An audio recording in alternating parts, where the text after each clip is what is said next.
America ने भारत के तेजस fighter jet के साथ बहुत बड़ा खिलवाड़ किया है और अमेरिका के इस खिलवाड़ के वजह से न केवल भारत के वायुसेना के क्षमताओं को नुकसान हो रहा है, बल्कि तेजस को बनाने वाली कंपनी हिंदुस्तान एरोनॉटिक्स लिमिटेड पर भी सवाल उठाए जा रहे हैं।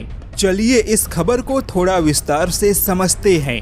दरअसल हिंदुस्तान एरोनॉटिक्स लिमिटेड की ओर से भारतीय वायुसेना द्वारा ऑर्डर किए गए तेजस के सप्लाई में देरी हो रही है, जिससे कि हिंदुस्तान एरोनॉटिक्स लिमिटेड के क्षमताओं पर सवाल उठाए जा रहे हैं। लेकिन असल में इस देरी की वजह कुछ और है। जैसा कि तेजस में जो इंजन लगा है वह अमेरिका की कंपनी GE से खरीदा जाता है और अमेरिकी कंपनी की ओर से पिछले ही साल अगस्त के महीने में इंजन की आपूर्ति की जानी थी। लेकिन अभी तक अमेरिकी कंपनी जनरल इलेक्ट्रिक ने इंजन की आपूर्ति नहीं की। जबकि उससे भी बड़ी चौंकाने वाली बात यह है कि इसी अमेरिकी कंपनी ने जो इंजन भारत को दिया जाना था, वही समान क्षमता वाले इंजन को साउथ कोरिया के T-50 गोल्डन ईगल विमानों को भेज दिया।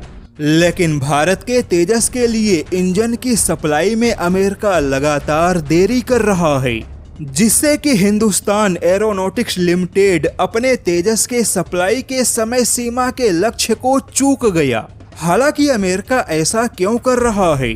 तो जानकारों की माने तो खालिस्तान अलगाववादी आतंकवादी संगठन को लेकर कनाडा, भारत और अमेरिका के बीच में जो तनाव पैदा हुआ, उस मुद्दे पर अमेरिका कहीं ना कहीं भारत को झुकाना चाहता है, जिस वजह से भारत को इंजनों के सप्लाई में देरी कर रहा है। लेकिन अब अमेरिका के ऐसे चालबाजी से भारत को यह सबक लेना चाहिए कि अब भारत को अपने 5वीं पीढ़ी के लड़ाकू जहाजों के लिए अमेरिका से नहीं बल्कि फ्रांस के साथ इंजन का सहयोग लेना चाहिए।